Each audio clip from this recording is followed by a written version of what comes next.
Hello everybody, welcome back to World of Warship Blitz. This time in the Tier 7 cruiser, the Japanese cruiser, the Miyoko. So the Japanese cruiser line goes through some changes at low tiers like the Tenryu and the Kuma. The Japanese cruisers operate very much like large destroyers. The Furutaka, and I'll have a video coming out of the Furutaka at some point. It starts to be a bit bigger guns, but it still maintains a bit of that agility, and it's not that large. At the Aoba, they move from essentially light cruisers to heavy cruisers. Now, the Aoba has big guns, but it's slow reload, only 6 of them, two fore turrets, 1 rear turret, and the ship is very unresponsive compared to the lower tier cruisers, so it's quite a shock. The Miyoko continues the heavy cruiser line, but it's got a lot of improvements over the Aoba. The first improvement is it's got 5 turrets with 2 guns each, so you get 10 guns, which makes a big difference. It gets 2 torpedo tubes, and now in the Aoba the torpedo tubes are on the rear of the ship, so you're either firing forward or torpedoes to the rear, and it's sort of, they have to show a lot of broadside in order to use both effectively. So what I'm going to be doing here is providing cover for that Leningrad and the Benson. So they are providing essentially the spotting and attacking with torpedoes, and my job is to basically keep those cruisers busy so that those destroyers don't get targeted. Although I seem to, yeah, well, there we go. We'll go for the North Carolina. There's a nice cluster of ships. I'll hit something there. Our destroyers are doing an excellent job sending torpedoes in and keeping everybody busy. That Benson got hammered by a torpedo or 2 by the looks of it, so we'll give him a few shots heading his direction.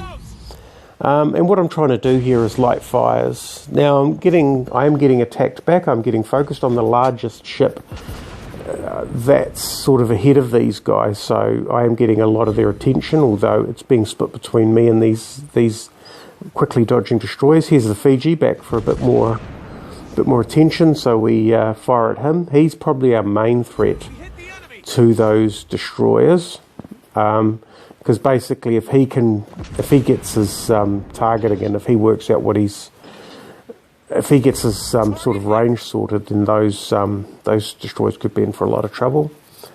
Okay, we've got a Colorado and a North Carolina. We start hacking away at the North Carolina, trying to light some fires.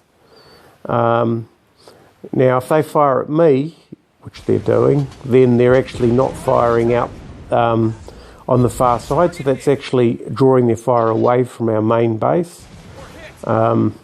I launched some torpedoes down the line, because basically that's what you do with battleships. That Colorado's main guns are facing the other way, but his secondaries are certainly showing some attention. So I've got a bit of space to breathe, but still, I'm opening up the distance. That Fiji's firing at me, but with that sort of range, the dispersion, the spread means that I don't get hit. He's out of range of me, so I go in for this Colorado. And all I'm doing here is just sniping, trying to light fires. If I can take a torpedo shot, I will. I've got 3 fires lit on the enemy so far, and 2 torpedo hits, so, reasonably good damage for what's essentially a sniping game. So that's what the ship is good at. As for helping my teammates, now they're ignoring me, I'm just helping with damage, but prior to that I was taking a lot of attention. So although I've only probably taken about, with the heels and everything, probably about maybe 28,000 or damage, or 26,000 or something.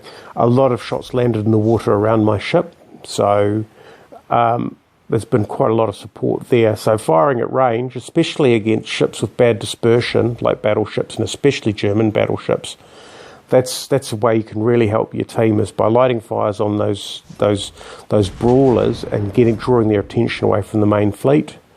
So we go in with the Colorado, and now we have the Amagi. Now he's full health. There's 54 seconds remaining. His guns are facing the other way, so I take my shot.